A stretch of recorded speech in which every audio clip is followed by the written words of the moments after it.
پہلا رشتہ خاوند اور بیوی ہے جو اس کائنات میں جڑتا ہے. یہ دنیا کا سارے رشتوں میں نمبر 1 رشتہ ہے، سب سے خوبصورت رشتہ ہے، سب سے اہم رشتہ ہے، سب سے بڑا رشتہ ہے. والدین کے لیے چند آیات ہیں، اولاد کے لیے چند آیات ہیں، بہن بھائیوں کے لیے چند آیات ہیں، خاوند اور بیوی کے لیے سینکڑوں آیات ہیں، سینکڑوں. تو اگر آپ اپنے گھروں میں کامیابی دیکھنا چاہتے ہو، اپنے گھر کو ہاؤس کی بجائے ہوم دیکھنا چاہتے ہو، خوشی کا اگر آپ اسے گہوارہ بنانا چاہتے ہو، اللہ کی قسم ڈگریوں سے نہیں ہوگا، محبت سے ہوگا. میرے نبی سے پوچھا گیا یا رسول اللہ اسلام کا سب سے مضبوط عمل، نہیں میرے نبی نے سوال کیا، بولو بھائی اسلام کا سب سے مضبوط عمل کیا ہے؟ صحابہ نے کہا نماز. نہیں سبحان. ابھی میں نماز کی کتنی اہمیت بتا چکا. انہوں نے عرض کیا جہاد، آپ نے فرمایا نہیں. تو صحابہ نے عرض کیا روزہ، آپ نے فرمایا نہیں. اللہ اکبر. یا رسول اللہ حج، آپ نے فرمایا نہیں. تو سارے صحابہ حیران ہو گئے، یا رسول اللہ نماز، جہاد، روزہ، حج، تو پھر کیا ہے؟ اب سننا سارے بہن بھائی، مستورات، بچے بچیاں. آپ نے فرمایا اسلام کا سب سے مضبوط اور بڑا عمل ہے آپس میں اللہ کے لیے محبت کرنا. اگر آپ اپنے گھروں میں حسن دیکھنا چاہتے ہو تو ایک دوسرے سے محبت کرو، اظہار محبت کرو. اور محبت کے پیدا ہونے کے لیے بہت ساری چیزیں ہیں، لپیٹ کے 2 میں کر دیتا ہوں. 2 میں بیوی کی خوبی دیکھو، کمی نہ دیکھو. خاوند کی خوبی دیکھو، کمی نہ دیکھو، پہلی بات. دوسری بات، اس زبان سے زہر نہ اگلو محبت کے پھول. اس زبان سے کڑوے جملے نہ ہوں، طنز نہ ہو، ٹونٹنگ نہ ہو، بیزن نہ کرو، انسلٹ نہ کرو، تو آپ کے دل جڑ جائیں گے. یاد رکھو شکلوں سے زندگی آباد نہیں ہوتی، زندگی اخلاق سے آباد ہوتی. انسلٹ نہ کرو تو آپ کے دل جڑ جائیں گے. یاد رکھو شکلوں سے زندگی آباد نہیں ہوتی، زندگی اخلاق سے آباد. اور گھر کے اخلاق کو میں نے صرف 2 چیزوں میں بیان کر دیا ہے. لفظ نکاح، نکاح کے اندر پوری لائف کا سسٹم موجود ہے کہ نکاح کا پہلا مطلب ہم تو سمجھتے ہیں نکاح لڑکے اور لڑکی میں رشتہ جوڑ رہا ہے خاوند اور بیوی کا، لیکن عربی کیا قربان جم کا زبان ہے. نکاح مطلب سمجھو تو اپنے گھر سے ٹونٹنگ نکال دو. نہ کہا کا مطلب ہے بارش کا زمین میں جذب ہو کر یکجان ہو جانا. 2 زندگیوں کا محبت میں جذب ہو کر یکجان ہو جانے کو نکاح کہتے ہیں. نہ کہا آنکھوں میں نیند کا اتر کے سلا دینا. نہ کہا خاوند اور بیوی کا ایسی محبت دینا کہ چین کی نیند آ جائے. نہ کہا اعتماد کرنا، بھروسہ کرنا، خاوند بیوی پہ بھروسہ کرے، بیوی خاوند پہ بھروسہ کرے. اے نوے لوگ کے فون چیک ہو رہے ہوئے کال کتنے کی تھی، کال کتنے کی تھی. عزت دو، اعتماد کرو. چوتھا مطلب درخت کا چھاؤں بنا دینا. نہ کہا میاں اور بیوی، خاوند اور بیوی کا محبت کی ایسی چھاؤں بنانا کہ اس کے نیچے اولاد کا پودا خوبصورتی سے پیدا ہو سکے. نہ کہا صرف لفظ نکاح کے مطلب بتا رہا ہوں. نہ کہا مریض کو، کدھر ڈاکٹر بیٹھے ہیں میرے سامنے بیٹھے ہیں، مریض کو دوا ایسی دینا کہ وہ شفا یاب ہو جائے. آپس کے ایسے تعلق بنانا کہ زندگی کو شفا مل جائے. میرے بھائی بہنوں، میں آپ کو اپنے نبی کی زندگی بتا رہا ہوں. میرے نبی نے 11 شادیاں کی. اللہ ذوالجلال کی قسم، صرف ہمیں زندگی سکھانے کے لیے کہ گھر کی زندگی کیسے ہوتی ہے اور اولاد کو کیسے پالا جاتا ہے. اب لوگ کیا مجبوریاں ہیں کہ عورت بھی جاب کرتی ہے، مرد بھی جاب کرتا ہے. عورت کی سب سے بڑی جاب اپنی نسل کو پالنا ہوتا ہے. جب یہاں ٹائم نہیں ملتا بچے کو، نہ ماں سے ملتا ہے نہ باپ سے ملتا ہے، تو پھر وہ جنگل کا پودا بن جاتا ہے. یہ تو وینکوور ہے. فیصل آباد کی بات سناتا ہوں. میرے بچے جس اسکول میں پڑھتے تھے ان کے پرنسپل سے میری دوستی تھی. میں ملنے گیا ایک دن، تو کہنے لگے جی عجب واقعہ ہوا ہے کہ یہاں 2 بچے پڑھتے ہیں، ان کی ماں بھی ڈاکٹر ہے اور باپ بھی ڈاکٹر ہے. تو وہ دونوں آئے ہیں میرے پاس کہ ہمارے بچوں نے 3 دن ہو گئے ہیں گھر میں کھانا نہیں کھایا، تو ہم پریشان ہیں، ہمیں بتاتے نہیں، کائنڈلی آپ پوچھ کے بتائیں کہ وہ کھانا کیوں نہیں کھا رہے۔ ایک باری کر کے بھی کھا دے۔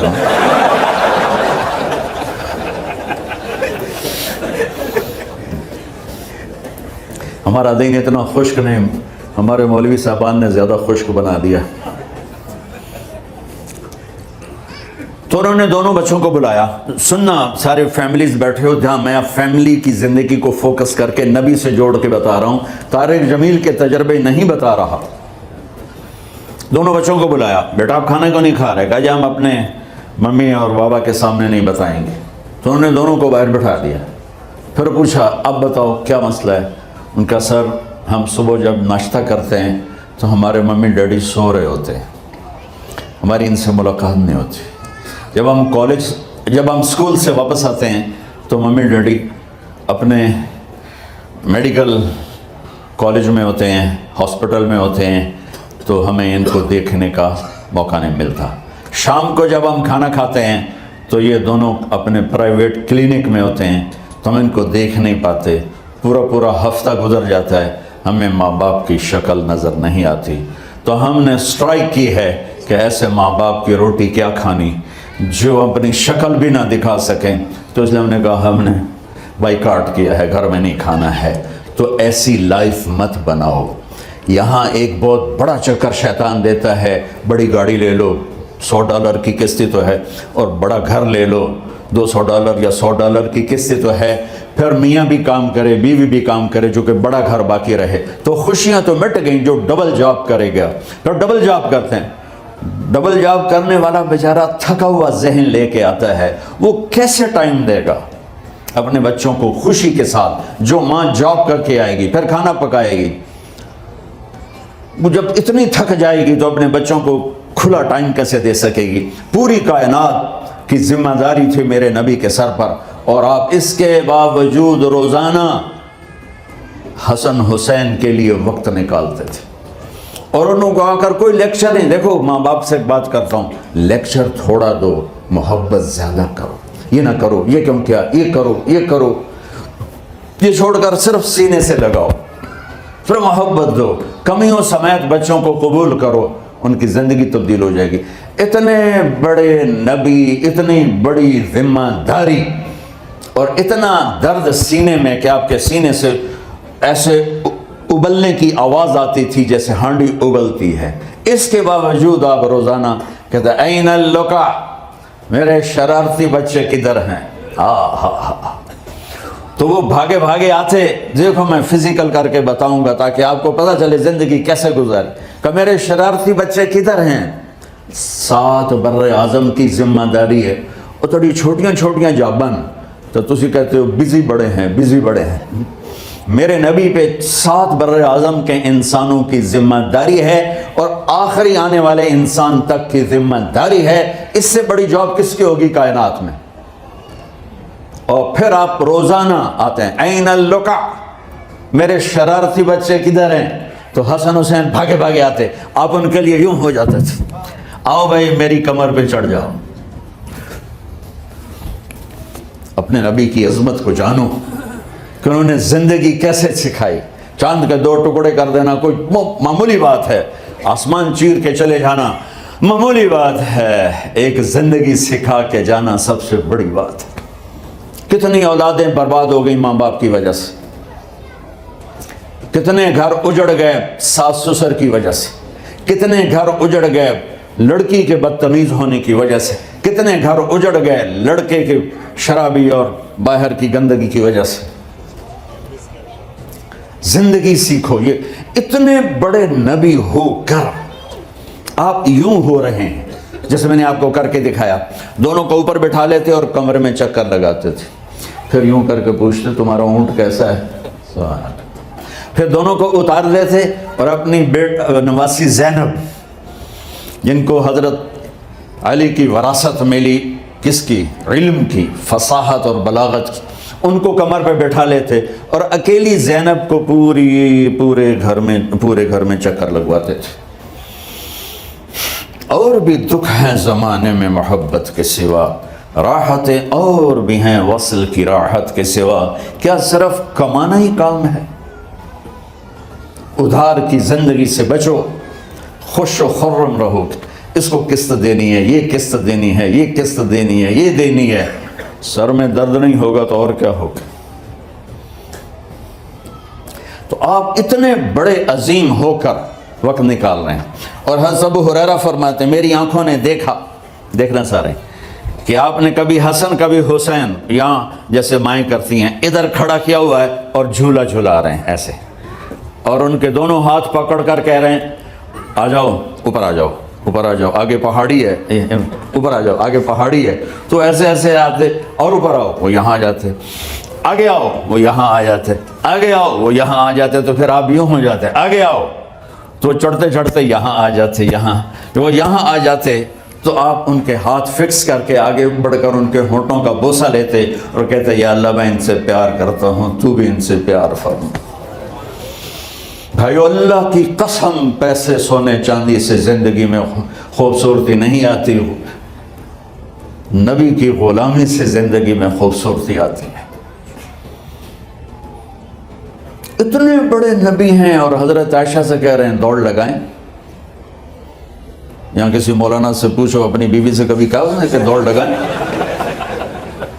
الٹو سوٹا لے آتے کھلو جاوے گا۔ عائشہ دوڑ لگائیں، اور واپسی کہاں سے ہو رہی ہے؟ دوڑ کہاں لگ رہی؟ جہاد کے سفر سے واپسی ہو رہی۔ اور آپ نے اپنے صحابہ سے کہا سب آگے چلے جاؤ۔ جب سارے آگے چلے گئے اور کوئی نظر نہیں آ رہا تو ہم نے کہا عائشہ آؤ دوڑ لگائیں۔ تو حضرت عائشہ کہتی ہم نے دوڑ لگائی تو میں آگے نکل گئی لیکن ابھی پیچھے رہ گئے۔ کچھ سال گزرے تو پھر ہم سفر سے واپس آ رہے تھے تو آپ نے صحابہ سے فرمایا سب آگے چلے جاؤ، چلے گئے۔ آپ نے کہا عائشہ دوڑ لگائیں؟ یہ لگائیں۔ کون دنوں میں ذرا موٹی ہو گئی تھی تو پھر اللہ کے نبی آگے نکل گئے، میں پیچھے رہ گئی۔ تو آپ نے کہا عائشہ ہذہ بتلک، آج تو اور میں برابر۔ ایک نوجوان میرے پاس آیا، کہا جی بیوی سے جھگڑا بہت ہوتا ہے، کوئی تعویذ دو۔ میں نے کہا بیویاں ہوتے تعویذ نہیں چلتے۔ تو کہنے لگا پھر میں کیا کروں؟ میں نے کہا کچھ بھی نہ کرو، جب کھانا کھانے بیٹھو تو ایک لقمہ اپنے ہاتھوں سے بیوی کے منہ میں ڈال دیا کرو، ایک یا دو یا تین۔ کہنے لگا اس سے کیا ہوگا؟ میں نے کہا یہ میرے نبی کی سنت ہے، آپ اماں عائشہ کو لقمے بنا کے کھلاتے تھے، تو دیکھنا کیا ہوگا یہ مجھے بعد میں بتانا۔ 10-12 دن کے بعد میری فون پہ بات ہوئی تو مجھے یاد آیا، تو میں نے کہا وہ میری بات پہ عمل کیا تھا؟ کہنے لگا نہیں۔ میں نے کہا کیوں؟ کہنے لگا شرم آتی ہے۔ میں نے کہا لڑتے ہوئے شرم نہیں آتی، کمزور سے لڑتے ہو۔ ایک صحابی کی بیگم ذرا تیز زبان تھی تو تنگ آ گئے، تو حضرت عمر کے پاس شکایت لے کر گئے۔ اس وقت امیر المومنین خلیفہ وقت جب دروازے پر پہنچے تو اندر ہوئی ہو رہی جو دنابند بیگم چڑھائی کر رہی ہے، حضرت عمر خاموش، بڑا حیران ہوا کہ تو عمر بھی بلی بن گیا میرا کیا، لیکن حضرت عمر بھی یہاں ایسے دب گئے، تو میرا کیا بننا ہے؟ واپس ہو گئے۔ حضرت عمر کی نظر پڑ گئی، جلدی سے باہر آئے، ارے میرے بھائی کیسے آئے تھے؟ کہا یہ کچھ نہیں ویسے ہی آیا تھا۔ کہنے لگا ارے بھائی ویسا تو کوئی نہیں آتا، بتاؤ تو صحیح مسئلہ کیا ہے؟ کہ جو مسئلہ میرا ہے وہ آپ کا بھی ہے۔ کہنے لگے ہے کیا؟ کہا جی بھی بہت سخت زبان ہے، اتنے تک ہم چوکا ہی چوکھا نظر آیا تو اب آپ میرا مسئلہ کیا حل کرو گے؟ تو اب سنو حضرت عمر کی بات سے۔ حضرت عمر جیسا زبردست روح والا آدمی تھام بیٹھا، بٹن رسا جیسے آدمی نے کہا تھا اگر مسلمانوں کو ایک عمر اور مل جاتا تو پوری دنیا میں اسلام ہوتا، جس کی گواہی غیر مسلم نے دی۔ اب سنو عمر کی بات، امیر المومنین، میرے نبی نے کہا میرے بعد کوئی نبی ہوتا تو عمر ہوتا۔ آپ نے کہا عرفات کے میدان میں اللہ میرے صحابہ کو دیکھ کے خوش ہو رہا ہے اور عمر پہ خاص طور پہ خوش ہو رہا ہے، یہ ایسی بڑی ہستی۔ دیکھ میرے بھائی، انہا مرضعۃ لاولادی، میری بیگم میرے بچوں کو دودھ پلاتی ہے، وخبازۃ لخبزی، میرے لیے روٹی بناتی ہے، وطباخۃ لطعامی، اور میرے لیے سالن بناتی ہے، وغاسلۃ ثیابی، اور میرے کپڑے دھوتی ہے، اگر کسی وقت وہ ابھر کے بول بھی پڑے تو کون سی بڑی بات ہے۔ میں نے کہا تو یہ کام کر پھر مجھے بتا۔ حسن سلوک فاتح عالم ہے۔ تھوڑی دیر بعد اس کا فون آیا کہ مولانا صاحب کم بڑھ گیا۔ میں نے کہا کیا ہوا؟ کہنے لگا میں نے اس کے منہ میں لقمہ ڈالا تو اس کا منہ کھلا ہی رہ گیا، اس نے اندر ہی نہیں گیا۔ کہنے لگی کہ تو خود تو کر نہیں سکتا، یہ بتا تجھے بتایا کس نے؟ اور اگر مجھے مولی طارق جمیل نے کہا ہے، تو اس نے ایسے جھولی اٹھائی اور میرے لیے دعائیں شروع کر دیں۔ اتنے سے سلوک پر آپ کسی کا دل خرید سکتے ہیں۔ تو بھائیو، کمیوں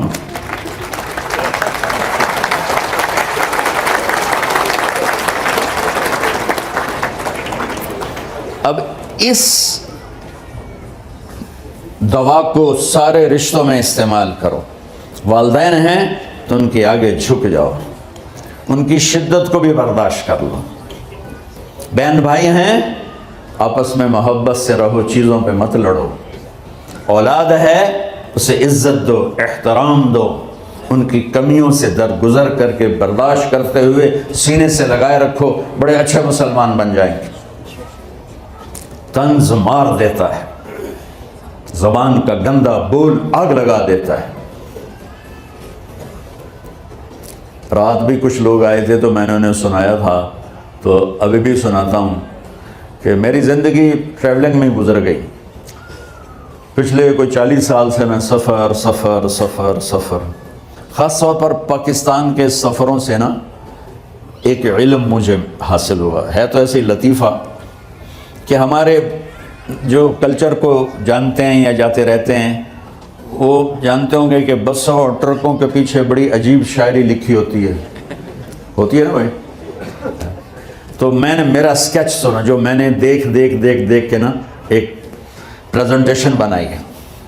نئی بس ہو تو اس کے پیچھے لکھا ہوتا ہے ویکھ ٹور چکوری دی، جب تھوڑی پرانی ہوتی ہے تو لکھا ہوتا ہے ہارن دے کر پاس کرے، جب تھوڑی اور پرانی ہوتی ہے تو لکھا ہوتا ہے یا پاس کر یا برداشت کر، جب تھوڑی اور پرانی ہوتی ہے تو پیچھے ایک ملنگ بنا ہوتا ہے، لکھا ہوتا ہے نہ چھیڑ ملنگان،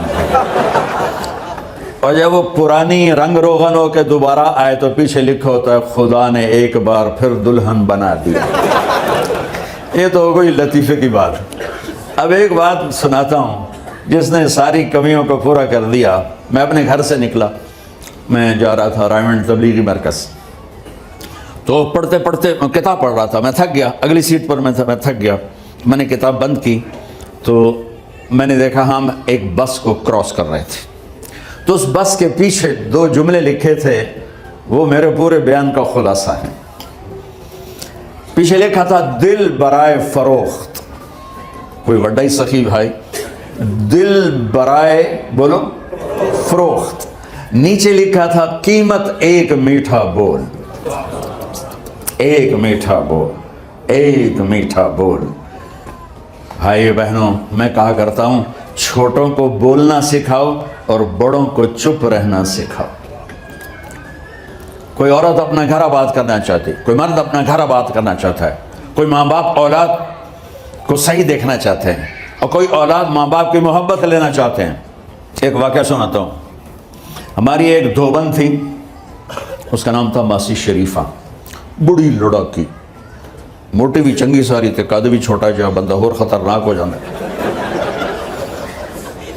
وہ آئی میری بہن کے پاس، بڑی مجھ سے بڑی ہیں، کہنے لگی بی بی اے میری نوواں میرے نال بڑا لڑدیاں نے، لڑتی خود آپ تھی، تو میں نے کوئی تویز دے ساریاں میری نوکر بن جاون۔ اب میری بہن کو تو پتا تھا کہ ماشاءاللہ آپ شیر نہیں ہیں، ابو تو بکریاں کھلوتی ہوں دین بیچاریاں، تو میری بہن نے کاغذ پر کچھ لکھ کر نا ایسے ہی اس کو رول کر کے دیا کہ ماسی شریفہ یہ تعویذ بڑا طاقتور ہے اور بڑا گرم ہے، جب تیری لڑائی ہونے لگے نا تو تعویذ دانتوں میں دبا کے بیٹھ جاتے، تعویذ گرنے نہ دینا، یہ ڈھہ گیا نال تو مر جانا۔ اچھا اب اس نے کیا کیا؟ چپ کروایا. اب ہمارے پنجاب میں کیا پورے پاکستان میں کیا تعویذ گنڈے جب تک کمزور ایمان والے ہیں عاملوں کے پیسے ہی پیسے. کالا جادو کر دیا ہے. کالا جادو وہ کالا ہے کتنے نام مرادہ دا وہ کالا چٹا نظر کے میں آ جاتا ہے. یہ سب ڈھکوسلے ہیں. نفل پڑھو, دعا کرو, اللہ سے مانگو. یہ عاملوں کے چکر میں کبھی نہ پڑھنا, گھر برباد ہو جائیں گے, گھر برباد ہو جائیں گے, گھر برباد ہو جائیں گے. ایک ہفتے کے بعد ماسی شریفہ آئی کہ بی بی تو بڑا چنگا تعویذ دیتا ہے, میری تو ساری لڑائی ختم ہو گئی. کیونکہ ماسی شریفہ آپ چپ ہو گئی. تو یہاں پوری فیملیز بیٹھی ہیں, تو یہ تعویذ دے رہا ہوں مردوں کو, یہ دے رہا ہوں عورتوں کو. جب کوئی ہونے لگے اونچ نہیں تو چک مار کے بیٹھ جاوے, انشاءاللہ لڑائی ختم ہو جائے. راستہ دو, ٹکراؤ نہیں, راستہ دو. جیتنے کی کوشش نہ کرو, ہار جاؤ. میرے استاد صاحب رحمۃ اللہ علیہ فرمایا کرتے تھے ہزاروں دفعہ کہ زندگی کے جہاد میں جو ہارے گا وہ جیت جائے. یہ الیکشن کی ہار جیت نہیں, زندگی کی جیت چاہتے ہو تو ہارنا سیکھ لو. بچوں کے سامنے بھی, بیوی کے سامنے بھی, خامند کے سامنے, ماں باپ کے سامنے. میرے نبی نے فرمایا کاش میرے والدین زندہ ہوتے, میں ان کی ایسی خدمت کرتا کہ تم دیکھتے عشاء کی نماز ہو رہی ہوتی اور میں سورۃ فاتحہ پڑھ رہا ہوتا اور ادھر سے میری ماں مجھے کہتی بیٹا محمد, تو میں نماز توڑ کے کہتا جی اماں جان. تو جن نوجوانوں کے والدین یہاں ہیں, اللہ کے واسطے ان کے پاؤں دھو کے پیو کہ اس میں ایک لگ گئی نا دعا ماں کی یا باپ کی, اللہ کی قسم ایسے جاؤ گے جیسے یہ جاتے ہیں تمہارے راکٹ فضا میں. ایسے اللہ عزت رزق ہر چیز کو ہوا میں اٹھا دے گا.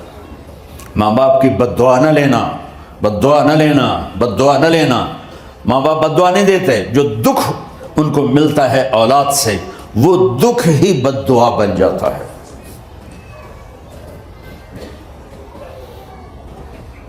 اب نے کہا میں جنت میں گیا تو مجھے تلاوت کی آواز آئی. میں نے کہا یہ کون تلاوت کر رہا ہے؟ کہا جی نعمان بن حارثہ.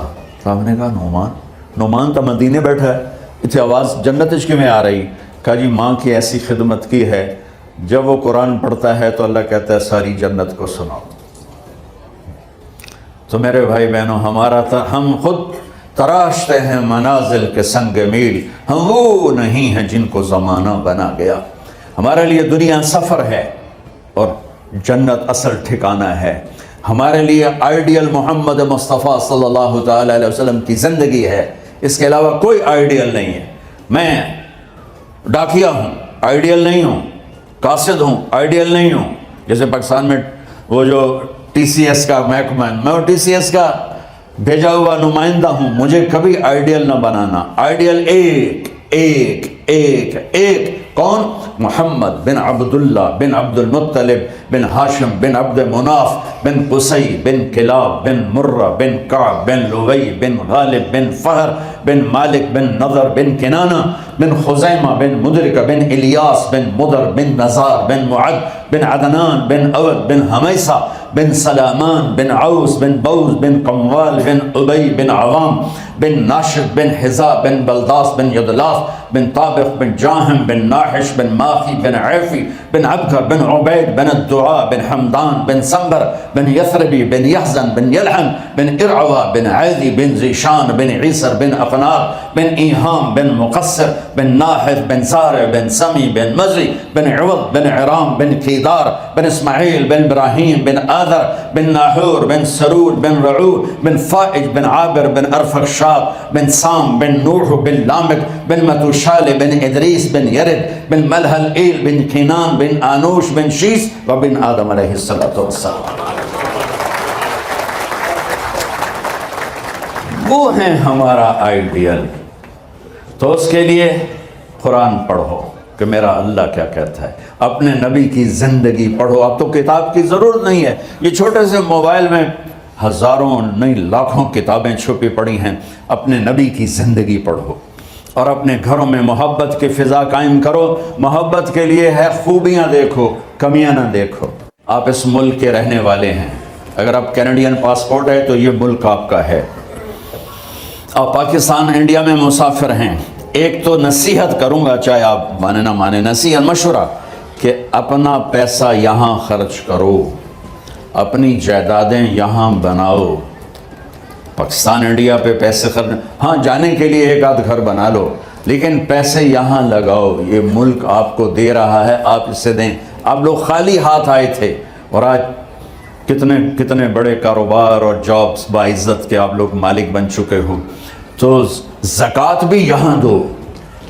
بہت سے مسلمان زکوٰۃ کے مستحق آپ کو مل جائیں۔ اپنی کوئی فاؤنڈیشن بناؤ جو یہ دیکھے کہ ہم میں ضرورت مند کون ہے، مقروض کون ہے، کس کی بچی کی شادی ہونے والی ہے، کس کے پاس گھر کوئی نہیں ہے، کس کا گھر پلج ہو کر اب وہ نیلام ہونے پہ آیا ہوا ہے، تو آپ سارے مالدار مل کر فنڈ بنا کر بچیوں کی شادی کرواؤ۔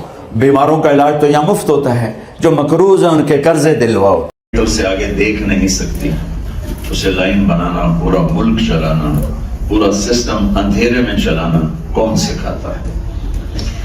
بکری پیدا ہوتے ہی جانتی ہے میری غذا کیا ہے، اس کو پتہ ہوتا ہے ہم تو ذمہ دار لوگ ہیں، جانور رکھتے ہیں، تو آنکھوں دیکھا ہے کہ بھینس نے بچہ دیا اور وہ تھوڑی دیر لڑکھڑاتا رہا، بیٹھے بیٹھے گر گیا، اٹھا گر گیا، جو وہ تھوڑا سٹیبل ہوتا ہے تو سیدھا اپنی ماں کے تھانوں پر چلا جاتا ہے۔ یہ رہبری اس کو کون کرتا ہے؟ ربنا الذی اعطی کل شیء خلقہ ثم ہدی۔ تو اب اتنا مکمل علم ہے کہ اس میں خطا بھی کوئی نہیں۔ آپ بکری کے آگے پلاؤ رکھیں، مار مار اس کی کمر توڑ دیں، وہ کبھی نہیں کھائے گی، پرہیز ہے، نہیں کھانا، کھا لیا۔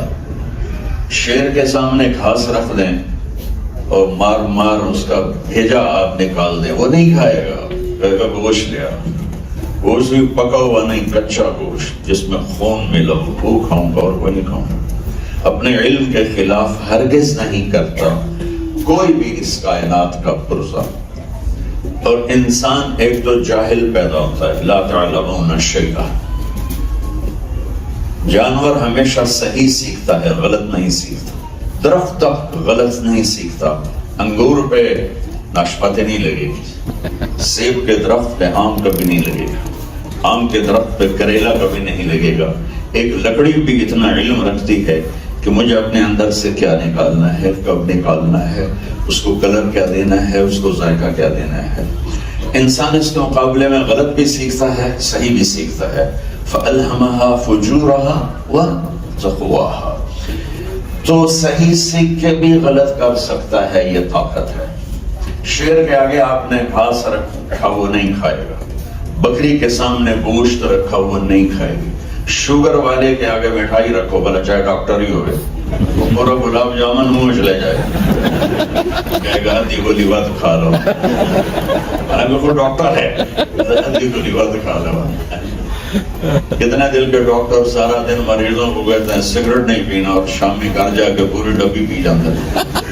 کہ یہ میں نے آپ کو فزیکل مثال دی ہے کہ انسان اپنے علم میں ابتدا میں جاہل ہے، پھر وہ علم لیتا ہے، اس کے اندر صحیح بھی آتا ہے، غلط بھی آتا ہے۔ اس زبان سے جھوٹ بھی بول سکتا ہے، سچ بھی، گالی بھی دے سکتا ہے، دعا بھی، ان آنکھوں سے حرام بھی دیکھ سکتا ہے اور حلال بھی، ان ہاتھوں سے غلط بھی لکھ سکتا ہے، صحیح بھی، اپنے دل کے اندر نفرت کے جذبات بھی پیدا کر سکتا ہے اور محبت کے بھی، اور اپنے دل کو بغض سے پاک بھی رکھ سکتا ہے اور اس کو گندا بھی کر سکتا ہے۔ شراب بھی بیچ سکتا ہے، شربت بھی بیچ سکتا ہے، حرام بھی کما سکتا ہے، حلال بھی کما سکتا ہے۔ یہ انسان کے ساتھ کیوں ہے کہ اس کا پیپر ہو رہا ہے۔ ما یلفظ من قول الا لدیہ رقیب عتید۔ طارق جمیل کی زبان سے بول نکل رہا ہے اور اللہ تعالیٰ کہہ رہا ہے لکھا جا رہا ہے، ساتھ ساتھ کا کے کی کو بھی لکھا جا رہا ہے، یہ ہاتھ کی حرکت کو بھی لکھا جا رہا ہے۔ اور بلا ورسلنا لدیہم یکتبون، اور اللہ تعالیٰ کے فرشتے میرے ساتھ ہیں جو میری ہر چیز کو دیکھ رہے ہیں، لکھ رہے ہیں۔ اور پھر ایک دن اللہ تعالیٰ لائے گا فَإِذَا جَاءَتِ الطَّامَّةُ الْكُبْرَى يَوْمَ يَتَذَكَّرُ الْإِنسَانُ مَا سَعَىٰ وَبُرِّزَتِ الْجَحِيمُ لِمَن يَرَىٰ اللہ تعالیٰ قیامت کو اس ہیبت کے ساتھ بیان کرتا ہے، اذا الشمس كورت واذا النجوم انكدرت واذا الجبال سجرت واذا العشار عطلت واذا الوحوش حشرت واذا البحار سجرت واذا النفوس زوجت واذا الموءودة سئلت بأي ذنب قتلت واذا الصحف نشرت واذا السماء كشطت واذا الجحيم سعرت واذا الجنة ازلفت. اتنا کچھ لا کر میں ترجمہ نہیں کرتا ہوں، صرف آپ میری آواز کے ردم اور لہجے سے سمجھیں کہ اللہ کے بول کتنی طاقت کے ساتھ ہمارے سروں پہ ہتھوڑا مار رہے ہیں کہ یہ دنیا دھوکے کا گھر ہے، یہ مچھر کا بر ہے، یہ مکڑی کا جالا ہے. وینکوور ہو یا شاہدرہ ہو، وینکوور ہو یا کراچی کا لیاری ہو، یہ سب مٹ جانے والی دنیا ہے، اس کو بقا نہیں. یہ فنا کا گھر ہے، یہ فنا کی جھوک ہے. یہ مٹ جانے بنانے والے نے اعلان کیا تھا اسے مٹاؤں گا، اسے توڑوں گا. اذا السماء انفطرت، آسمان توڑوں گا. واذا الكواكب انتثرت، ستاروں کو توڑوں گا، زمین آسمان کو توڑوں گا. فاذا جاءت الطامة الكبرى، ایک خوفناک آواز آئے گی جو سارے جہان کو زیر و زبر کر دے گی. پھر ساری کائنات کو مٹانے کے بعد اللہ کہے گا این الجبارون، کدھر گئے وہ ظالم؟ این المتکبرون، کدھر گئے تکبر کرنے والے، ایڑی مار کے چلنے والے، کدھر گئے؟ N الجبارون N المتکبرون. اللہ کی آواز پوری کائنات میں گونجے گی اور اللہ تعالیٰ فرمائیں گے کوئی آج شریک ہے تو فلیات، من کان لی شریکا فلیات، آؤ کوئی میری ٹکر کا ہے تو آؤ میرے مقابلے میں آؤ. پھر اللہ فرمائیں گے انی بدأت بالدنیا ولم تکن شیئا وانا الذی اعیدها، میں نے دنیا بنائی، میں نے اس سے مٹایا، میں نے تمہیں پیدا کیا، میں نے تمہیں موت دی اور میں ہی تمہیں زندہ کروں گا. کما بدأنا اول خلق نعید، جس نے تمہیں ایک قطرے کے کھربویں حصے سے انسان مرد عورت بنایا اور وہی تمہیں مٹی سے دوبارہ انسان بنا کے دکھا دے گا. للہ المشرق والمغرب اینما تولوا فثم وجہ اللہ. یہاں کسی کی حکومت نہیں، ان الحکم الا للہ، صرف اللہ کی حکومت ہے. قل ان الامر کلہ للہ، یہاں صرف اللہ کی چلتی ہے. قل اللہم مالک الملک، بتا دو یہاں بادشاہ اللہ ہے. تؤتی الملک من تشاء، بتا دو کہ وہ جس کو دیتا ہے اسے ملتا ہے. وتنزع الملک ممن تشاء، جسے چھین لیتا ہے وہ چھینتا ہے. کوئی اس کے سامنے دم نہیں مار سکتا، بول نہیں سکتا. دھرتی اس کی غلام ہے، آسمان اس کے غلام ہے، زمین آسمان پر اس کا قبضہ ہے. چاند، سورج، الشمس والقمر والنجوم مسخرات بأمره الا له الخلق والامر فتبارك الله احسن فتبارك الله رب العالمین. بتا دو کہ زمین، آسمان، مشرق اور مغرب، شمال، جنوب، فوق اور تحت، موسم، سب اللہ کے غلام ہیں، سب پر اللہ کی شہنشاہی. تو وہ اللہ ٹیسٹ لینے والا ہے اور یہ زندگی امتحان ہے.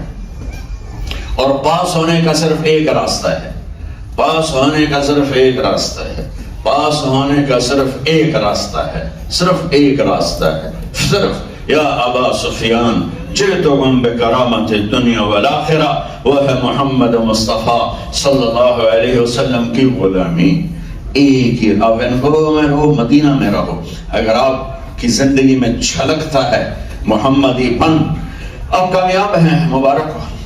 مدینہ میں رہو، ٹورانٹو میں رہو، اگر اللہ کے محبوب سے بغاوت ہے، اس کی زندگی سے عداوت ہے، اس کی زندگی کے ساتھ ٹکر ہے، تو پھر آپ مدینہ میں بھی ناکام ہیں اور ٹورانٹو میں بھی ناکام ہیں، وینکوور میں بھی ناکام ہیں. عبداللہ بن ابی مدینہ میں مرا، میرے نبی نے اس کا جنازہ پڑھایا، اس کو قبر میں اتارا، اس کے منہ میں اپنا لعاب ڈالا. اللہ نے کہا میرے محبوب جو مرضی کر لے، یہ منافق ہے، میں نے اس سے معاف نہیں کرنا ہے. مدینے کی موت ہے. تو میرے بھائی بہنوں، پہلی چیز جس پر ہماری زندگی کی بنیاد صحیح بنے گی وہ ہے لا الہ الا اللہ، کہ ہم اپنے دل دماغ سے ہر چیز کا تعصب نکال دیں اور یہ دل بولے کہ سب کچھ اللہ کا ہے اور سب کچھ اللہ نے بنایا ہے اور سب کچھ وہ مٹا دے گا. پھر وہ مجھے زندہ کرے گا، پھر وہ یہ آواز لگائے گا، آؤ میری ٹکر کا کوئی ہے تو آؤ، پھر وہ یہ کہے گا متکبرین کہاں ہیں، ظالمین کہاں ہیں اور جبارین کہاں ہیں، پھر وہ حساب قائم کرے گا، پھر وہ ترازو لے کر آئے گا، وہ کیا ہے کہ لقد احصاہم وعدہم عدا وکلہم آتیہ یوم القیامت فردا یوم نضع الموازین القسط لیوم القیامہ فلا تظلم نفس شیئا وان کان مثقال حبۃ من خردل اتینا بہا وکفی بنا حاسبین۔ میرے بندو یہ نہ بھولنا کہ کوئی تمہیں دیکھ نہیں رہا، اس کی وہ آنکھ ہے جو سونے سے پاک ہے، اس کا وہ علم ہے جو خطا سے پاک ہے، اس کی وہ طاقت ہے جو زوال سے پاک ہے، اس کی وہ قدرت ہے جو کسی کے محتاج نہیں، اس کی وہ شہنشاہی ہے کہ کوئی اس کے سامنے کھڑا ہو نہیں سکتا۔ لا الہ الا اللہ چمی گویم مسلمانم بلرزم کہ دانم مشکلات لا الہ را۔ تو یہ ہماری پہل بھی اگر اپنی دنیا اور آخرت میں کامیاب ہونا ہے تو اس کا تعلق ڈالر سے نہیں، پاؤنڈ سے نہیں، ڈگری سے نہیں، وینکوور میں رہنے سے نہیں، اس کی پہلی بنیاد ہے لا الہ الا اللہ۔ اور میں آپ کو اپنے آپ کو مبارک دیتا ہوں کہ ہم لا الہ الا اللہ کے ماننے والے ہیں۔ کتنی بڑی نعمت ہے، اللہ نے ہمیں اپنا تعارف کروا دی، کتنی بڑی اس کی کرم نوازی ہے کہ اس زبان سے لا الہ الا اللہ نکلتا ہے۔ اور میرے نبی کا فرمان ہے جس کا ابتدا ہوگا لا الہ الا اللہ اور جس کی مرتے وقت آواز ہوگی لا الہ الا اللہ، وہ 1000 سال بھی زندہ رہے تو جنت میں جائے گا۔ دوسری بنیاد جس پر ہماری زندگی کامیابی سے ہمکنار ہوگی اور ہمارا علم صحیح ہوگا وہ ہے محمد الرسول اللہ، محمد الرسول اللہ، جن کو اللہ نے اولین آخرین کا علم دیا۔ علم کی انتہا اللہ ہے، علم کی انتہا اللہ ہے، اور جس ہستی نے آنکھوں سے اللہ کو دیکھا ہو وہ کیا ہوں گے۔ مسجد نبوی میں کھڑے ہو کر دیکھو، میں چھت کے آگے نہیں دیکھ رہا، پچھلے لوگوں کی صورتیں مجھے صحیح نظر نہیں آ رہی۔ میرے نبی پاک نماز پڑھا رہے تھے، مصلی پر کھڑے چلنا شروع کر دیا، نماز کے اندر چلتے آئے چلتے آئے چلتے آئے اور یہاں آ کے ٹھہر گئے، سامنے دیوار تھی اور نماز چل رہی ہے۔ تھوڑی دیر کے بعد پیچھے ہٹنا شروع ہوا، ہٹتے گئے ہٹتے گئے ہٹتے گئے، یہاں تک کہ مصلی کے کنارے پر آ گئے۔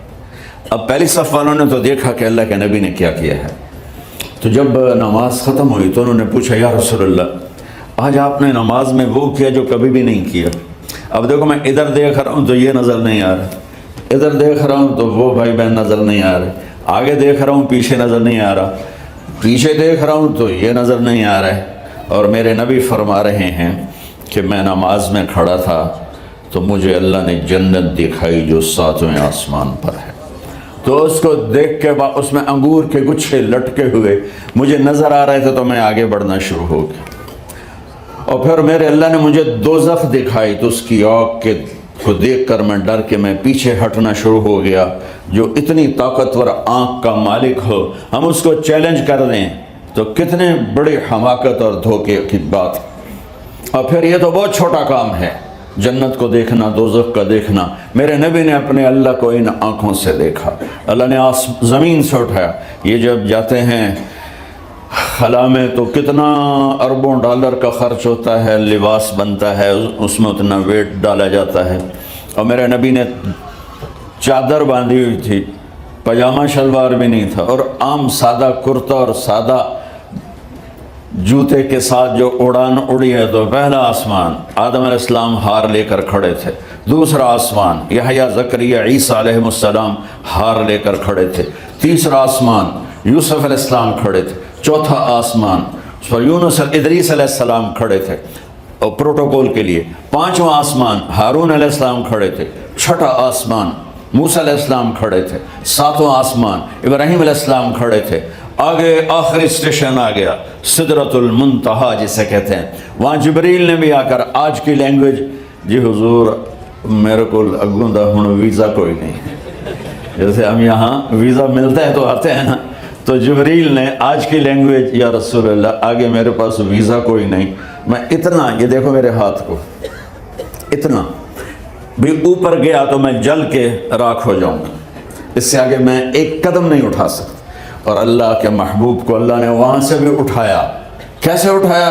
رب جانے تو محبوب جانے. اور پھر عرش کے دروازے کھلوائے. سبحان اللہ.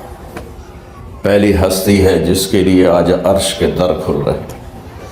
آپ نے عرش پہ قدم رکھا, عرش جھومنے لگا خوشی سے, جسے ہمارے پنجاب میں کہتے ہیں لڈیاں پاون لگ گئے. عرش لڈیاں ڈالنے لگ گیا کہ آج کون آ گیا. اور میرے رب نے سارے پردے ہٹا کر کہا السلام علیک ایھا النبی ورحمۃ اللہ وبرکاتہ. اے میرے محبوب, آپ کا رب آپ کو سلام پیش کرتا ہے. یہ عزت کی انتہا ہے بھائی بہنوں. دنیا اور آخرت میں عزت کی زندگی گزارنی ہے تو اللہ کے واسطے کی محمد سے وفا تو نے تو ہم تیرے ہیں. یہ جہاں چیز ہے کیا لوح و قلم تیرے ہیں. وَأَحْسَنَ مِنْكَ لَمْ تَرَ قَطُّ عَيْنِي وَأَجْمَلَ مِنْكَ لَمْ تَلِدِ النِّسَاءُ خُلِقْتَ مُبَرَّأً مِنْ كُلِّ عَيْبٍ كَأَنَّكَ قَدْ خُلِقْتَ كَمَا تَشَاءُ. ہمیں اس کے دیکھو, روٹی کے بغیر کئی دن گزر جاتے ہیں, پانی کے بغیر چند دن گزر جاتے ہیں, لیکن میرے محبوب کی زندگی کے بغیر گزرا ہوا ہر لمحہ موت ہے. اللہ کی قسم, میرے محبوب کے طریقے کے خلاف بولنا موت ہے, دیکھنا موت ہے, کمانا موت ہے, بیٹھنا موت ہے, پینا موت ہے, بربادی ہے, ہلاکت ہے. عزتوں کا راستہ در مصطفیٰ سے, محمد مصطفیٰ کی غلامی کے بغیر عزتوں کا راستہ نہیں ملے گا. اسی وادی میں گم ہو کے قبر بن جائے گی اور ہم بے نشان ہو جائیں گے. آپ جو کہ ماشاءاللہ فیملیز بیٹھے ہوئے ہیں, میں آپ کو سمری بتا دیتا ہوں کہ کامیاب ہونے کا راستہ میرے نبی نے کیا بتایا. پہلی بنیاد تو اللہ نے ہمیں دے دی لا الہ الا اللہ محمد رسول اللہ. اور میں قربان جو اپنے نبی پر, ہم تو انسان ہیں. آپ کسی درخت کے پاس سے گزرتے تھے تو درخت سے آواز آتی ہے السلام علیکم یا رسول اللہ. آپ کسی پتھر کے پاس سے گزرتے تو پتھر سے آواز آتی ہے السلام علیکم یا رسول اللہ. آپ باہر تشریف لے گئے تو آپ کو پیشاب کا تقاضا ہوا تو کوئی پردہ, کوئی اوٹ موجود نہیں تھی, تو چھوٹی چھوٹی جھاڑیاں مختلف جگہ پر کھڑی تھی. تو آپ نے حضرت جابر سے فرمایا کہ جابر ان جھاڑیوں سے کہو اللہ کے رسول کے لیے پردہ بناؤ. تو سب جھاڑیاں بھاگ کے ایک دیوار بن کے کھڑی ہو گئی. آپ اس کے پیچھے بیٹھ کے فارغ ہوئے تو جھاڑیاں خود واپس چلی گئیں. یہ میرے نبی کی پہچان ہے. یہ واقعہ سنا تو پڑھ لیا.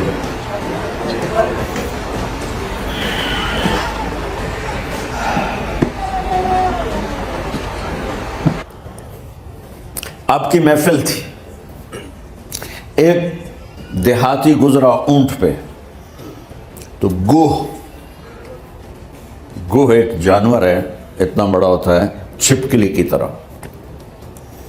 عرب اپنے جاہلیت کے دور میں اس کا شکار بھی کرتے تھے, کھاتے بھی تھے. تو وہ ایک گوہ کو شکار کر کے گزر رہا تھا, تو آپ کی محفل سے گزرا تو کہنے لگا اے کون ہے؟ تو کسی نے کہا یہ وہ ہے جو میں کہتا ہوں, جو یہ کہتا ہے کہ میں اللہ کا رسول ہوں. تو اس نے اپنی اونٹنی کو موڑا, کہنے لگا تم ہو, بدتمیزی کے ساتھ, تم ہو جو کہتے ہو میں اللہ کا رسول ہوں. میرے نبی نے بدتمیزی کا جواب کبھی بدتمیزی سے نہیں دیا تھا, ہمیشہ مسکرا کے اچھے اخلاق کے ساتھ. تو آپ نے کہا جی میں ہوں. تو اس نے گوہ کو رسی سے کھولا, مار کے باندھا ہوا تھا رسی کے ساتھ, اور آپ کے سامنے یوں پھینکا. کہنے لگا لا اومن او اومن ھذا الضب. ضب عربی میں کہتے ہیں گوہ, اردو میں کہتے ہیں. تو وہ کہنے لگا جب تک یہ گوہ گواہی نہیں دے گی کہ تو اللہ کا رسول ہے میں تجھے نہیں مانوں گا. تو آکڑ کے انہیں کھلو گیا کہ مویا تو بندہ نہیں بولتا, گوہ کی بولنے موئی پئی, ایسے کھڑا ہو گیا. تو آپ مسکرائے اور آپ نے اس کو ایسے دیکھا, ہائے ہائے ہائے ہائے ہائے, اور کہا یا رب اے گوہ. تو اس کی آنکھیں کھلی, اس نے یوں سر اٹھایا اور عربی زبان میں زور سے اتنا وہ بولی کہ پورے مجمع نے سنا, لبیک و سعدیک یا زین من وافا یوم القیام. انہوں نے کہا لبیک یا رسول اللہ, سعدیک میری خوشبختی, آج میرے بھاگ جاگ اٹھے. آج کا دن جیسے یہ دکاندار کہتے ہیں آج کا دن بڑا اچھا تھا، بڑے بڑے ڈالر بڑے، تو وہ کہتی ہے آج کا دن میری زندگی کا خوش نصیب دن ہے کہ دو جہان کے سردار نے مجھے پکارا اور آپ کو ٹائٹل کیا دیا، اے قیامت کے دن کو حسین بنانے والے میں حاضر ہوں۔ آپ نے کہا من تعبد، رب کون ہے تیرا؟ کمن فی السماء عرشہ وفی الارض سلطانہ وفی البحر سبیلہ وفی الجنت رحمتہ وفی النار عقابہ، کون رب ہے تیرا؟ کہ میرا رب وہ ہے جس کا عرش آسمانوں پر، حکومت زمینوں پر، راستے سمندروں میں، رحمت اس کی جنت میں، عذاب اس کا جہنم میں۔ سبحان اللہ۔ تو آپ نے فرمایا اچھا ہن اے دس من انا، میں کون ہاں؟ من انا۔ بدو جو تھا نا پہلے این کھلوتا ہی پھر این ہو گیا، تو اس کا کہتا تھا بول کے کچھ اور ہی بولی جاندی، تو آپ نے کہا من انا، بتاؤ میں کون ہوں؟ کہ انت رسول رب العالمین، آپ اللہ کے رب کے رسول ہیں، وخاتم النبیین، اور آپ آخری ہیں، آپ کے بعد کوئی نہیں، قد افلح من صدقک وقد خاب من کذبک، جو آپ کی مانے گا کامیاب، جو نہیں مانے گا ناکام۔ اب نے کہا جنت کی چابی میرے ہاتھ میں ہے، الی مفاتیح الجنت یوم القیامہ، میری شفاعت کے بغیر حساب شروع نہیں ہوگا، پل صراط سے کوئی نہ گزر سکے گا، جنت کا دروازہ نہیں کھول سکے گا، سب سے پہلے میں قدم رکھوں گا۔ تو میرے بھائی بہنوں، خوبصورت زندگی گزارنے کی پہلی بنیاد ہے لا الہ الا اللہ محمد رسول اللہ۔ اس کے بعد عبادات ہیں جس میں نماز کی معافی کوئی نہیں، مرد عورت جہاں ہے جیسے ہے، 17 رکعات ایسی ہیں جس کی کوئی معافی نہیں، 2 فرض صبح، 4 فرض ظہر، 4 فرض عصر، 3 فرض مغرب اور 4 فرض عشاء، جو یہ 17 رکعات روزانہ پڑھ لیتا ہے اس کا حساب نہیں ہوگا۔ اوپر سنت ہے، وتر ہے، نفل ہے، وہ آپ پڑھیں گے اجر ملے گا، لیکن 33 نمبر لینے تو کم از کم 17 رکعات ضروری ہے۔ 33 نمبر والا پاکستان میں پاس ہوتا ہے نا۔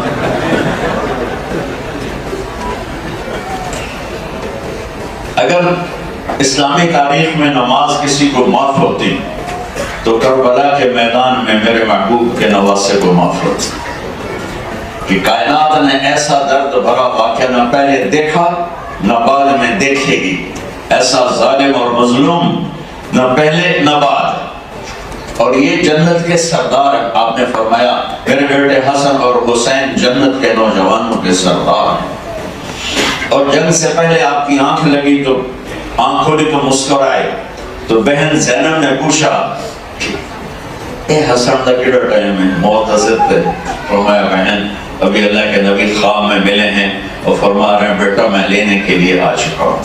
ٹھیک ہو گیا؟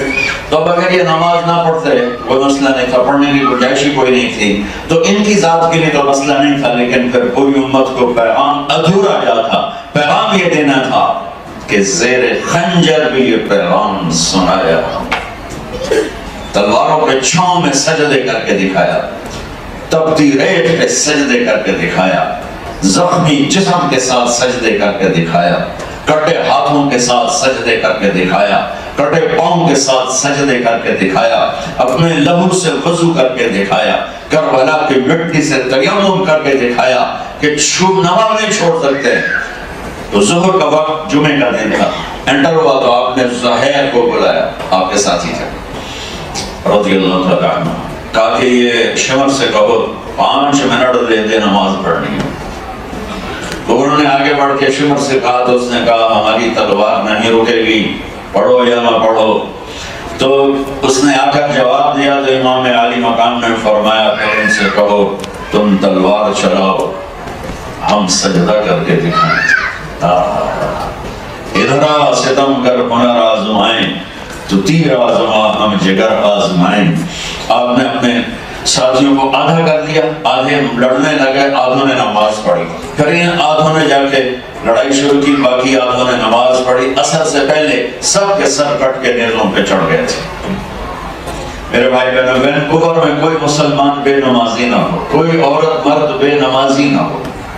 روزے میں گنجائش ہے، بیمار ہو تو چھوڑ دو، بعد میں رکھ لینا، اگر بیماری ایسی ہے کہ پھر بھی نہیں رکھے جا سکتے ہم معاف کر دیں۔ مجھے مائگرین ہوتا ہے، فاقے سے بہت شدید ہوتا ہے، میں روزہ نہیں رکھ سکتا، تو مجھے گنجائش ہے کہ میں نہ رکھوں، جب میرا درد ٹھیک ہو جائے گا پھر میں اس کی قضا دوں گا، اور اگر اللہ نہ کرے نہیں ٹھیک ہوتا تو لگے گا چلو معاف کیا۔ زکوٰۃ پیسے والے پر ہے، حج پیسے والے پر ہے، صرف میرے بھائی بہنوں نماز ایسی چیز ہے جس کی معافی کوئی نہیں۔ تو کتنا آسان کر دیا اللہ تعالیٰ نے کہ جس پر پوچھ ہوگی وہ صرف 17 رکعت، تو اس میں کوئی سستی نہ کرے، نیت کرتے ہو سارے۔ دوسرا جو چیپٹر ہے آپ فیملیز ہیں کہ زندگی کیسے گزارنی ہے، زندگی کیسے گزارنی ہے۔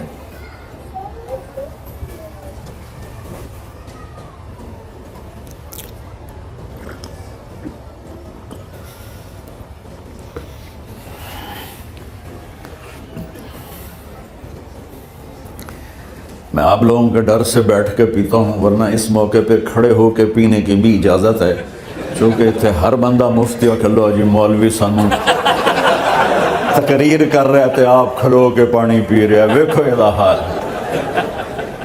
اللہ نے میرے دین میں سختی نہیں رکھی، جہاں کھڑے ہو کر پینے میں تکلف ہو جیسے اب مجھے کرنا پڑ رہا ہے، تو یہاں کھڑے ہو کے پینا بھی میرے نبی کی سنت، اور جہاں آسانی سے بیٹھنے کی بات ہو تو پھر وہاں بیٹھ کے پینا ہی سنت ہے۔ حضرت علی رضی اللہ تعالیٰ عنہ علیہ السلام نے پانی لیا اور کھڑے ہو کے پیا، اور فرمایا میں نے اپنے محبوب کو اس طرح پیتے دیکھا۔ اور دوسری حدیث میں آپ فرماتے ہیں کہ کھڑے ہو کر پیو تو کیا کر دو، الٹی کر دو، تو اس کا جوڑ یہ بٹھایا گیا ہے، اگر ایسا موقع جیسے میں بات کر رہا ہوں روکتا ہوں پھر بیٹھتا ہوں پھر پیتا ہوں کہ اتنے ہر بندہ مفتی، بیگمات بھی مفتی ہیں، تو لہذا میرے اوپر فتویٰ ڈال دیں گے کہ مولانا صاحب چھڑو کی گل سننی کھلو کے پانی پیندا ہے۔ تو میرے نبی نے دین کو آسان بنایا، آسان بنایا، وجعلہ سہلا سمحا واسعا، آسان، نرم، کشادہ، ولم یجعلہ ضیقا، اور اس میں کوئی تنگی نہیں رکھی۔ تو یہ میں اس لیے بتا رہا ہوں کہ آپ کے علم میں بھی اضافہ ہو، اور اس لیے بتا رہا ہوں کہ اللہ کرے ایسے فتووں سے آپ باز آ جاؤ۔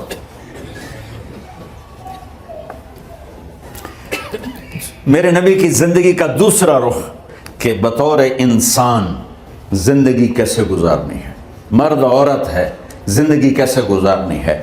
پہلا رشتہ جو قائم ہوا دنیا میں وہ ہے خامد اور بیوی، حضرت آدم اور حوا کا نکاح ہوا۔ اللہ تعالیٰ نے عورت کو کمزور بنایا تو پہلے دن سے اس کو عزت اور احترام دیا تاکہ ساری زندگی اس کمزوری سے ناجائز فائدہ نہ اٹھایا جائے بلکہ اس کو عزت دی جائے۔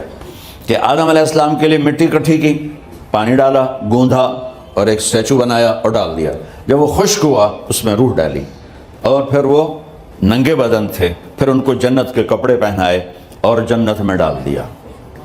اس کائنات کا حسن بھی عورت سے ہے اور جنت کا حسن بھی عورت سے ہے۔ حضرت آدم علیہ السلام جنت میں، لیکن بابے جی دا دل ہی نہیں لگتا، کلے کلے ہی ٹورے پھر دیں۔ اب اللہ نے عورت کو بنانے کا ارادہ کیا تو اللہ ایک ڈھیر مٹی کا اکٹھا کر کے عورت کے لیے بھی بنا دیتا اور اس کا اسٹیچو بنا دیتا اور اس کو خشک ہونے دیتا، پھر اس میں روح ڈالتا، پھر اس کو کپڑے پہناتا۔ آپ حیران ہوں گے، سبحان اللہ، اللہ نے ایسا نہیں کیا۔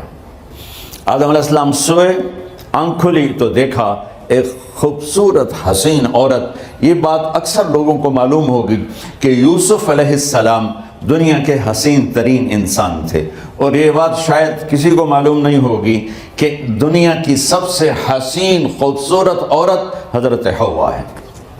حوا جن پر بڑھاپا آیا ہی نہیں، 1000 سال کے قریب زندگی گزاری، بڑھاپا نہیں آیا۔ حضرت آدم اور حوا قریب قریب عمر تھی۔ حضرت آدم کی عمر تو کتابوں میں مل جاتی ہے 1000 برس، لیکن حضرت حوا کی عمر کتنی تھی یہ کہیں پڑھنے کو ملا نہیں، اس لیے میں اندازہ کرتا ہوں کہ قریب قریب ہوگی، بڑھاپا نہیں آیا، بیماری نہیں آئی. اور حضرت حوا کو مینسز بھی نہیں آتے تھے. یہ عجیب بات آپ کو بتاؤں، اللہ نے اتنا جنت کا ان کے اندر نمونہ رکھا. تو جب حضرت آدم کی آنکھ کھلی تو دیکھا ایک حسن کا پیکر، انہوں نے تو جنت ہی بھول گئی. کہنے لگے یا اللہ ہن دل ٹھریا جا کے یا اللہ کون ہے؟ یا تیری بیگم. کہا واہ جی واہ، موجہ ہی موجہ. تو اللہ تعالیٰ نے نکاح پڑھایا. سبحان اللہ. اپنے نبی کی شان دوبارہ سنو. تو اللہ نے کہا آدم اپنی بیگم کا مہر ادا کر. تو وہ پوچھنے لگے کیا مہر ہے؟ دیکھو ایک بات سنو، مہر کسی کی بیٹی کی قیمت نہیں ہوتی. $1 ہو یا $1 ٹریلین ہو، بیٹی کی کوئی قیمت نہیں ہوتی. یہ ایک نشان ہے کہ اس بچی پر اب یہ جو خامند ہے وہ موت تک خرچہ اس کے ذمہ ہے، بیوی کے ذمہ خرچہ نہیں ہے. خامند کما کے لائے گا اور اپنی بیگم کو کھلائے گا، اور بیوی گھر کی ذمہ داری نبھائے گی. تو خیر وہ الگ بات چلی جائے گی. اللہ تعالیٰ نے کہا کہ مہر ادا کرو. کہا جی کیا مہر ہے؟ تو میرے اللہ نے کہا تیری نسل میں میرا آخری نبی آئے گا، اس پہ ایک دفعہ درود پڑھ دے، یہ مہر ہے.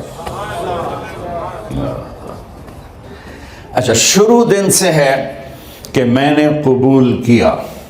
قبول کیا کا مطلب ہے کہ میں اس لڑکی کو قبول کر رہا ہوں، اس کی کمیوں کے ساتھ بھی خوبیوں کے ساتھ بھی. اور جب لڑکی کہتی ہے سائن کرنا قبول کیا ہے، یا زبان سے کہے قبول کیا ہے، تو یہ اس بات کی گارنٹی ہے کہ میں نے اپنے اس لڑکے کو خامد ہونے کے طور پہ قبول کیا، اس کی کمیوں کے ساتھ بھی، اس کی خوبیوں کے ساتھ بھی. اور جو ہی شادی ہو کر ڈولی سسرال کے گھر جاتی ہے تو ٹیسٹ شروع ہو جاتا ہے، کی کر دیے، باندھی کے میں، اٹھیندی کے میں، بول دی کے میں. اور اس میں بہت زیادہ نیگیٹو کردار ہے سسرال کا، کئی لڑکیوں کا، کیونکہ ہم نے اپنے نبی کی زندگی نہیں قبول کیا. یہ واجب ہے کہنا قبول کیا، کہ جس میں پیغام ہے کہ اب میں اس کی میں کوئی کمی ہے وہ بھی قبول کروں گی، کوئی خوبی ہے تصور ماتھے پر. اور لڑکا کہتا ہے کہ میں اسے قبول کرتا ہوں، اس کی خوبیوں کے ساتھ بھی، کمیوں کے ساتھ بھی. یہ بات یاد رکھنا، پرفیکشن کبھی تلاش نہ کرنا، پرفیکشن کبھی تلاش نہ کرنا.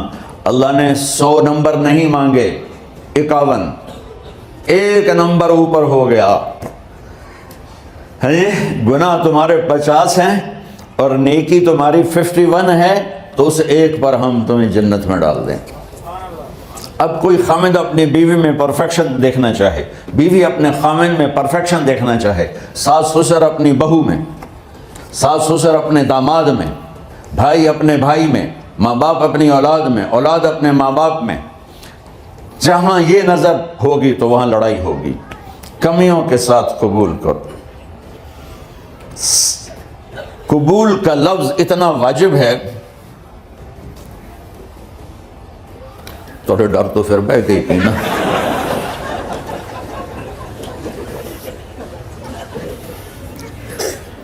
قبول کا لفظ اتنا ضروری ہے کہ اس کے بغیر نکاح ہی نہیں ہوتا.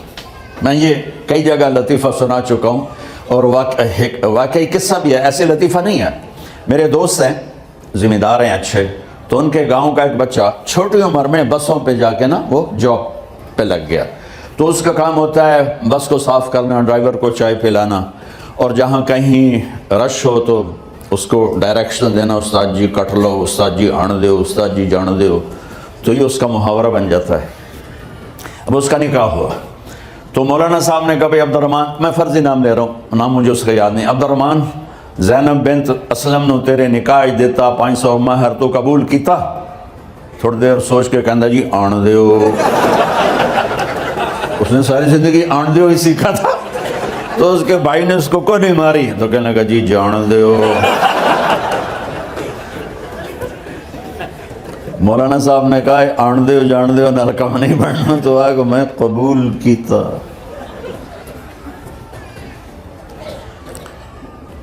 ایک یہ بھی صحیح واقعہ سنا رہا ہوں. ایک نوجوان نے بیوی کو 3 طلاق دے دی کٹھی. اب ہو گیا پریشان, مولانا صاحب کے پاس گیا, کوئی میرے جیسا ہوگا. مولانا صاحب 3 طلاق دے بیٹھا, کوئی مسئلہ کا حرام. کہا جی کوئی رستہ حرام, کوئی گنجائش حرام. اس نے جیب سے موٹا سا لفافہ نکالا اور مولانا کے جا نماز کے نیچے ڈال دیا. کہ مولانا صاحب کوئی گنجائش, کہ ہوں تو سوچنا ہی پوے. کی آکھیا یہ تو اپنی بیگم نو؟ اس آکھیا جی میں آکھیا ہی 3 طلاق. اس آکھیا مبارک ہوئے طلاق نہیں ہوئی. میں آکھیا جی او کیوں ہے؟ آکھے او جڑا یہ طلاق ہے عربی دا لفظ, اس سے چاکھنا پمدا ہے طلاق.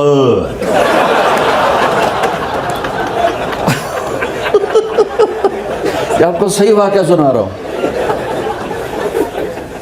تو تم نے تو چھوٹے کاف کے ساتھ کہا ہے طلاق. او کاف تو کتے آلا ہے, موجاں کر. ایک لفافہ ہو راوے تو چاہے ساری زندگی دا حلال کر دے.